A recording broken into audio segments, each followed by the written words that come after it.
Guys, welcome back. It's Dave. I'm happy to say that I am finished the Saratoga card for Wednesday. No, I haven't been doing it nonstop since the video this morning. Uh, I picked up about an hour ago and I finished up the card.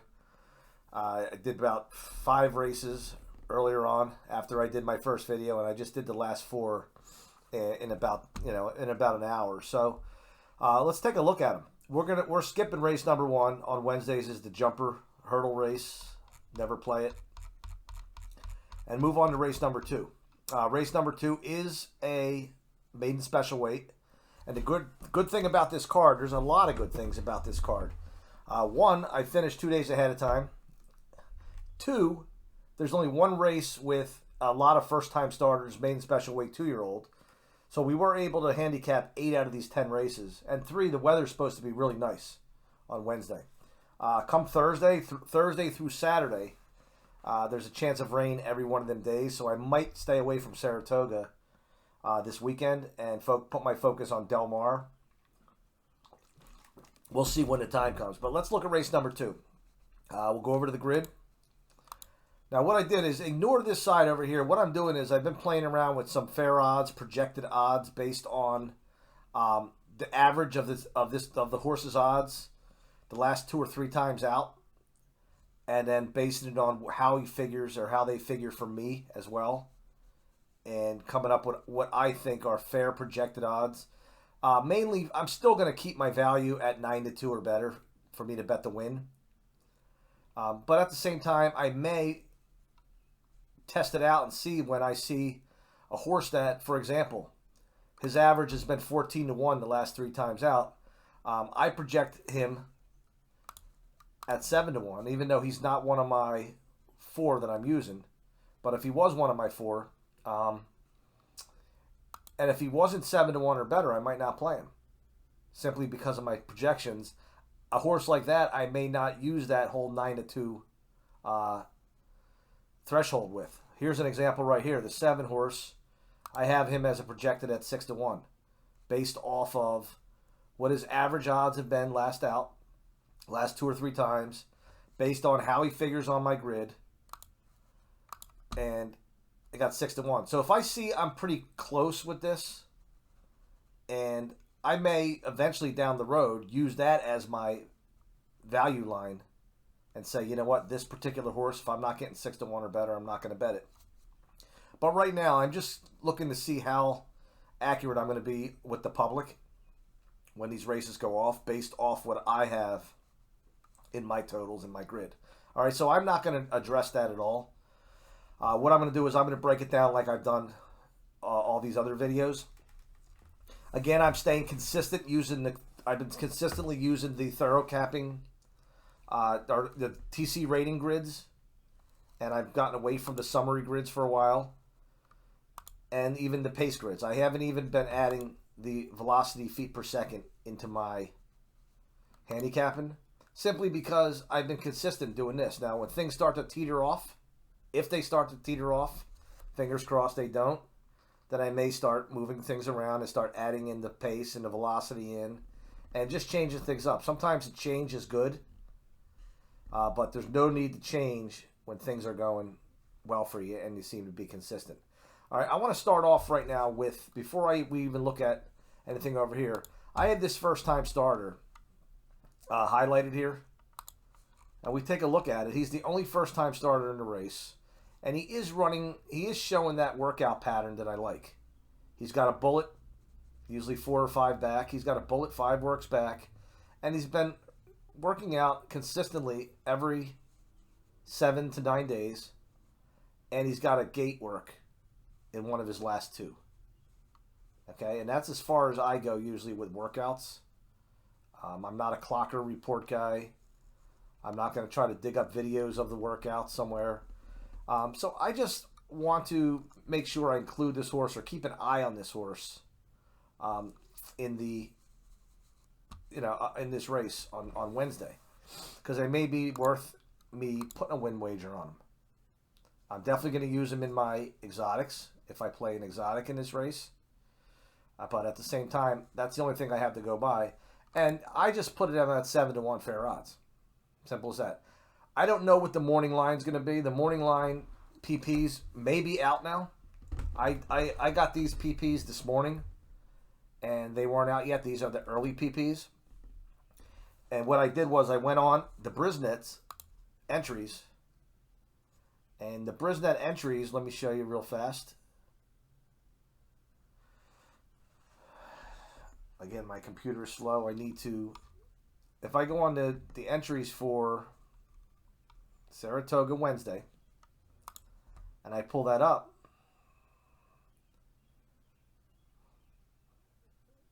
sure enough, the entries have the post positions. So there are a couple also eligibles, also eligibles, main track onlys. The main track onlys are listed on my past performances. All right, I'm not going to wait for this. But there are some 1As. There are a couple races with 1As, and you'll see them as we get in the grid. All right, let's get back to what we're looking at here. The 7 horse is my target horse, and he's also my top target Briz. And he shows up twice, up 2 other times in the grid. He is showing up at an 80.7. I have him as my second horse, or second choice, over top of the 2, okay? The other reason I'm using this for is because there's really no, like, eye-popping numbers over here, okay? We have the 80 target. 80 is a pretty good target at the sprint level for maidens. But at the same time, I think that 4 horse may fit right into this particular race. I mean, we're looking at Castellano for James Bond, and they're working together at 29% as well, and they're showing a positive ROI. So I'm going to give that horse a chance at least finishing in the money in this race. Okay, 2, 7, 4, 1 are my plays. Nothing special over here. We have 2 horses coming off moves. 5 horse being one of them. The moves itself was a turn move. 2 lengths gained, 1 place gained on the turn. No note saying the horse was wide. Second career race, trainer just misses. I could have given him a point for that as well. But at the same time, I want to separate. So I'm going to leave it at that. And the 5 would actually be my next horse involved if I were to... if the 4 horse shows... The 5 horse actually shows up before the 1. So that 1 or 5 could be interchangeable. If I were to give that trainer that 1 trainer point... Oh, wrong horse, sorry. If I were to give that 1 trainer point, which I already did. I have the trainer point already for... Okay, so he figures at 79.9. He figures better TC rating-wise than the 1. But I went with the 1 simply because he is showing up as the final fraction, top final fraction. But that's a horse I may want to include in verticals as well. Okay, race number 2. Race number 2, we have the top 2 horses dominating the grid here. The 1 and the 2. They seem like they're kind of swapping places each as we go down here. The 2 horse actually gets my top nod with a 98.4 TC rating. We'll look at that too real fast. And again, you're not going to see morning line odds on here. And this was one of the races where, this is the 3rd race, where these 2 are backwards because of...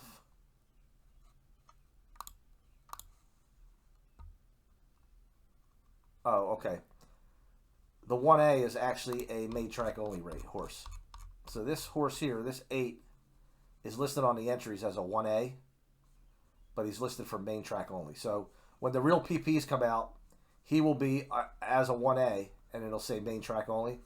So that's why the 1A is not reflected in this grid.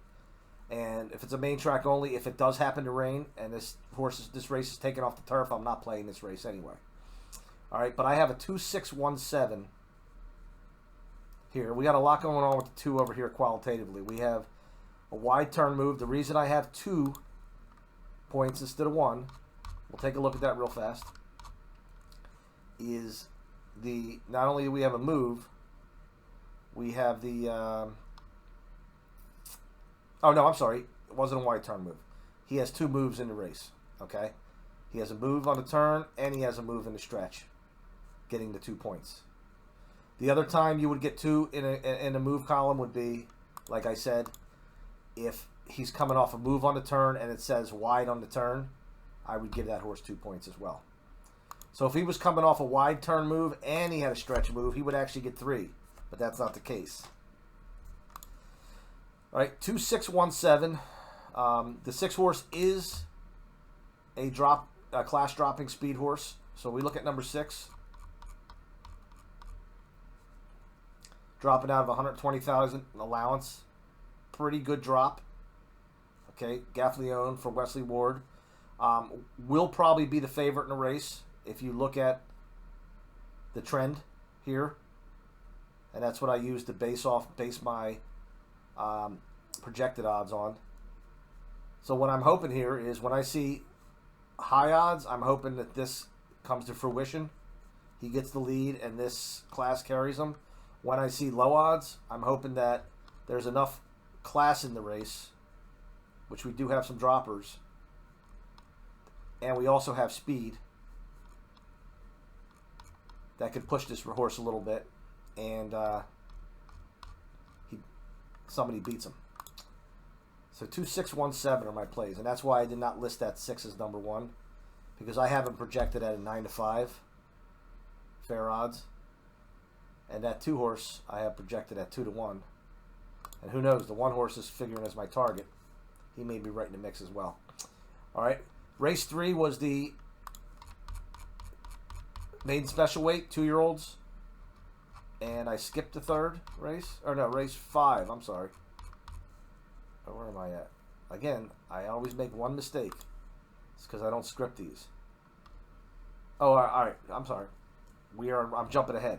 Race 4, we have the 1 horse, somewhat dominant over here, showing up in every matrix category, either first or second.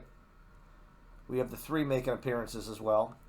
We don't have a ton going on over here, but at the same time, these numbers,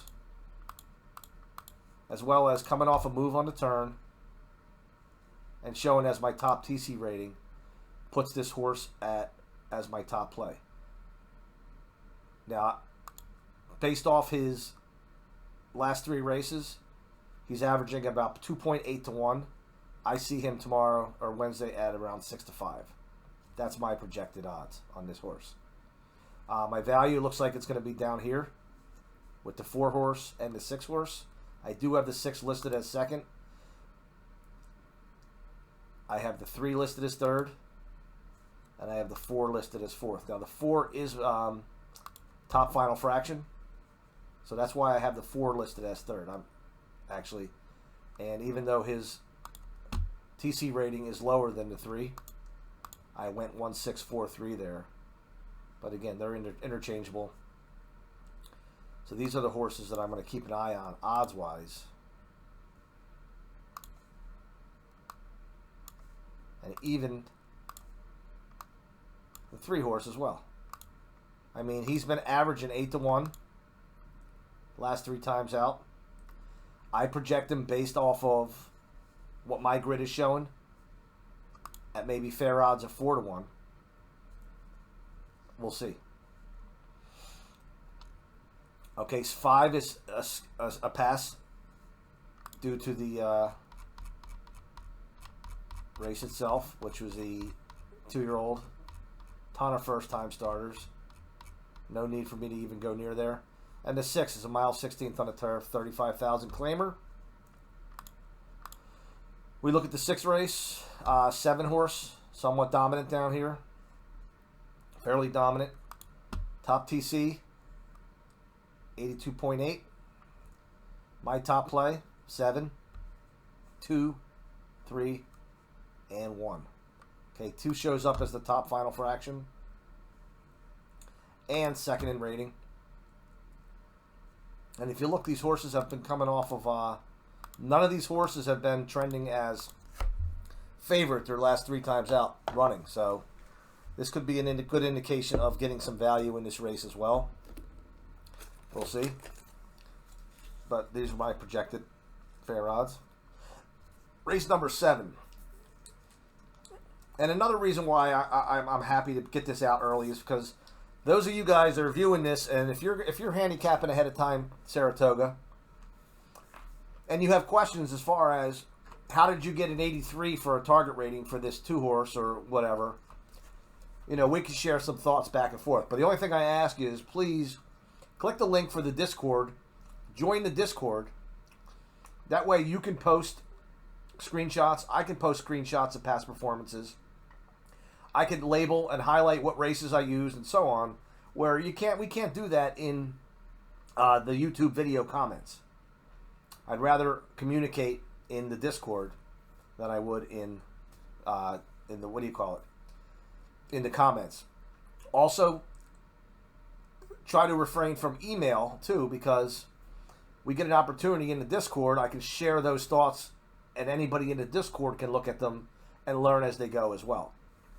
Now this race, if you notice, I have a different shade up here of blue for the 2-horse. This is one of those races where there's a 1A. And I went based off the entries page on Brisnet, and I saw that the 2-horse, the top horse that's in the past performances. Are we on the right race? Again. Race 7. See. Race 7. This first horse is actually the 2-horse. Okay. The 1A is down further, and I have them. I have them labeled right here based off of what I saw. Now I'm going to double check these, obviously, to make sure there wasn't anything wrong in the entries, and then all I got to do is just change the numbers around in my grid here, if for some reason the post positions are wrong, or the numbers, the saddle cloth numbers, are wrong. But right now it is what it is. The 2-horse I have labeled here as a 85.5, and here's why. This is a mile quarter. This is a marathon on the, doesn't matter, it's on the dirt, but I can't pull any numbers from any races over a mile. And in fact, my target ratings are coming off of, you know, a sprint race, a 7-furlong sprint. And even if I reach back one, I'm still going 6.5 furlongs, 7, 6, 7. This is too far back to pull a target rating. I mean, this is 6 races back. So I had to pull my target numbers off of a sprint race, and I even made 5-point adjustments with it as well. Okay, we have a 10, 11, 12 that's an 88, and I even took 5 points and gave it an 83. If I were to take any more than 5 points off of there, then I'd just be guessing. I don't want to just say, I'll take 10 points off and make it a 73, because again, I want to try to stay as accurate as I can, but at the same time, I want to keep that in mind as a mental note every time I see, because we do have 48 hours until these races go off. I want to be able to look at that and say, come on, work with me here. Oh, okay. I want to be able to remind myself, all right, I'm going to double check and see where. So I'm not going to go necessarily and put this horse on top because he has an 85.5 TC rating. He is dominating the matrix over here, but as you notice, I also highlighted the 79 as my target as well, because this was actually drawn off of a route race and not off of a sprint. So we have a true target and we have an iffy target right now coming off a sprint race. I did give the ability to the 283 because the ability rating was taken off of a route race. It was off of a mile, and I even subtracted, I think it was 5 or 3 points I subtracted, 83. The top final fraction is coming from the 10-horse. Okay, if we look at the 10, go to the bottom of the past performances. He's listed over here as 11 because, again, there is a 1A in this race. And we're getting a 24 flat off of an actually off of the mile 16th race. And here's something I'm going to show you again. This is a Jim Lahane trick, calibration handicapping. The sheet that I showed you before with the numbers, how to convert a mile 16th to a final quarter mile, was for turf. How do we do it for dirt? At a mile 16th, we subtract 6.3 seconds from the final time. So if you want to make a mental note of that, you can. I do have that. I'm pretty sure I have that in the matrix system tutorial under the final fraction category. I subtract 6.3 seconds from the final mile 16th time, which would be a 1:37 and 4. And then I just do my 1:13 and 4 to a 1:37 and 4, which come out to a 24 flat. And there was no adjusting needed to that, because there was no more than a length or less than a length gained or lost. So he stayed at a 24 here. Just out of curiosity, if I were to use the sprint race, that'd be a 14 and 4, 23 and 7. That's a 24 and 2. Somewhat close, right? I'd get a 24 and 2, but that wouldn't be a final fraction there. That would actually be an internal fraction, because this is not a 6 furlong race. This is a 7 furlong race. So in my opinion, the 24 off of this mile 16th, after making a 6.3 point adjustment, or 6.3 second adjustment, gives me a more accurate time of a 24. And that actually comes up as my top final fraction time, which gets a 90 rating off of 22. However, my top plays are going to be, the 5 is going to be on top.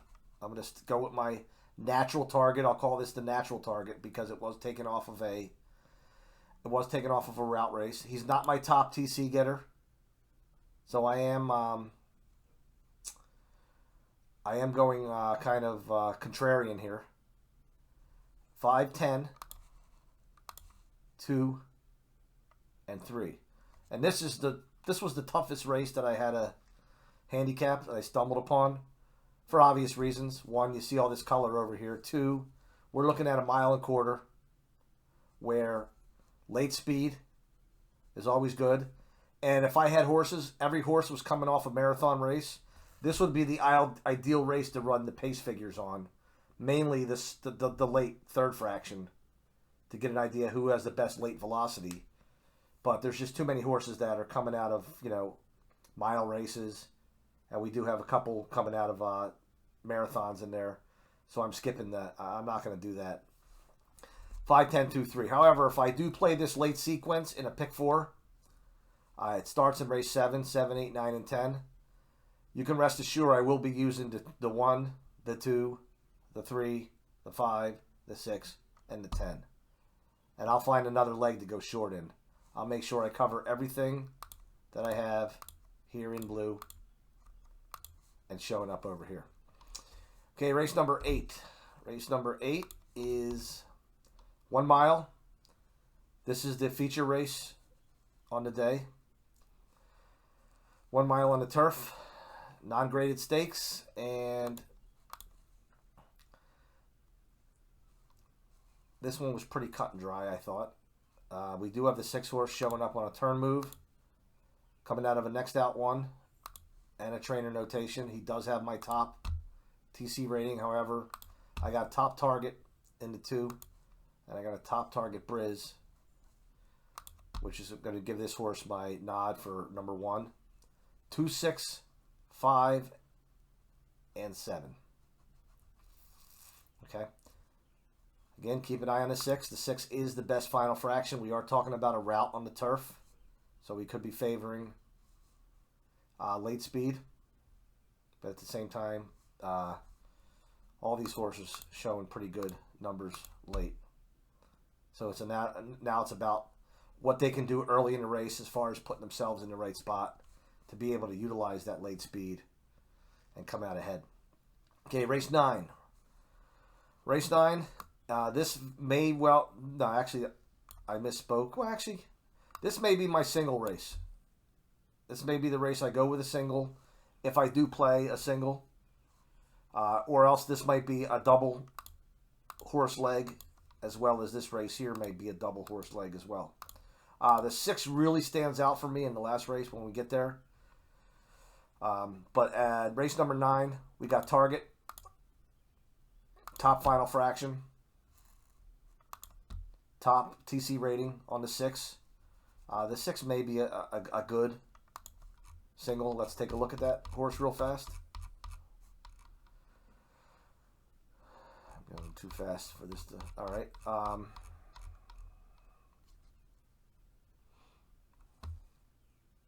Okay, he is coming off a move. And let me just make sure I'm looking at the right horse. Again, I am looking at the 6 in race 9. 101, 101, 98. Yep, 103. Exceeded his ability by 2 points. He gets a 101. 22 and 2 is 2/5 off of the standard 22, so that's a 98 in the ratings. And is moving up a bit in class. He is running against some horses that have run at either non-graded stakes level or graded stakes level, which isn't going to scare me away that much, or really at all. And the 4 horse. The 4 horse is kind of showing up here over here in the grid. I don't know why. I must have got interrupted here, but let's finish off these other factors. We'll even give the 92 a nod. And then over here we have the 2 horses actually got the best speed cue, followed by the 3 horse. So all of a sudden, 2 horses that we didn't have showing up over here show up in the 2 factors that I ended up not doing earlier. At the same time, though, we're going to stay loyal to our numbers here, and we're going to go 6, 1, and we'll talk about the 1 in a second, 7, 4. The 1 horse is actually labeled as a drop-down speed horse, so he must be coming out of a graded stakes. Oh no, this isn't the graded stakes. We're already past the graded stakes. Okay, good. Sorry again. We do have a slight drop on the 1. Okay, we have a optional claim of 100,000 down to 80,000, which isn't a huge drop, but at the same time, we do have a horse showing 21-3, 44-3. He is an early runner. He does seem like a need to lead type. When you look at all his best races, 3 of his 4 best races came on the lead, so he's going to go after the lead. And if he gets a clear lead, he could be the horse to beat. And I do have him identified here, but I am ranking him as second out of the 4. 6-1, 7, 4. And then finally, race 10. Race 10, the 6 is a standout at 85.8. Not really a standout. A standout over on the matrix factor side. Not necessarily a standout here, but we also have a drop-down speed horse in this race as well. We'll take a look at this. This is a cheap claimer. 16,000. And that's 7 horse, right? Yes. We have Ortiz, Linda Rice. 2 races back, 22-3, 46 flat. Is dropping from 40,000 down to 16.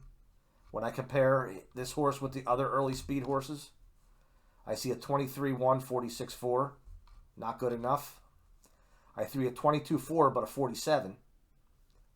Not good enough, even though on the drop.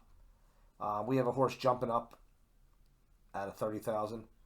Maiden claiming 23-47-2. Not good enough. So that might be a horse to keep an eye on, the 7, Vax. And we go back, and I do have him identified here. And I went 6-7-5-3 in this race. And let's take a look at that 6 that I talked about as a potential single. But I think my single was going to be this 2 horse, or this 6 horse, if I single a leg in the pick 4. And I might have to go 3 deep in the final leg, 5, 6, and 7. I hate being alive in the last leg and only have, like, 1/8 of the field or whatever, or only 2 horses out of 9 or 10 covered. I want at least 1/3 of the field, so I may go 5, 6, 7 here as a pick 4. And before I close this video out, I'll just give some thoughts on what might be a decent pick 4 ticket to play. But this 6 horse, we'll finish up by taking a look at him. Here's an IRAD. Second time IRAD, dropping from 35,000. But this is what stands out to me. Okay, the average last 3 times out, 7.5 to 1, almost 9 to 1, almost 7 to 1. Hasn't been getting a lot of interest in public. Hasn't shown anything with the naked eye, where you look at these races and go, "Oh, well, there's nothing really spectacular about it." But again, the hidden factors, once you dive in and figure out the factors that we're looking at, puts this horse on top for me. Okay, so this might be very well be a horse that's sneaky value, especially with Irad Ortiz on him. And you might get an Ortiz exacta in this race, a 6-7, 7-6. And then the 5 horse is that third one I talked about. Again, 8.5 to 1, almost 7 to 1. Then if you want to go back before the layoff, we're looking at 4. But I would look at these 2 races here and to get an idea, an indication. And again, nothing spectacular about the running lines where someone's going to go, "Oh, this horse is a definite winner." But at the same time, we are looking at a 6-length move on the turn, last out. So, again, we'll see how true these factors are. But if I were to play a pick 4 possibly, I would probably go deep, like I said, in this first leg. Maybe use the 2, 5, and the 6. And I probably, if I'm going to go that deep, so that's 6 by 3, that's 18. If I were to use these 3 and these 2, that would be a $54 ticket. I'm not going to go 54. I would do a 27. So I would either have to decide on a single or hope for a scratch. Maybe single the 6. And let this 2 go. I'm sorry, the 1 horse go and just single the 6 here. And then go with my 3, 5, or my 5, 6, and 7 to close it out. But not the main point of the video here. So guys, we have 2 days. If anybody's handicapping Saratoga, has any questions, has any agreements, disagreements, whatever it is, keep your comments constructive, and I will get back to them. And if you haven't joined the Discord, jump into Discord, throw your questions in there. We do have about 3 or 4 members in there that have been somewhat active, and we have like 15 members that kind of, I guess, sit on the side, and which is fine as well. All right, so that's all I have for you. Thanks for tuning in, and I will see you and talk to you soon.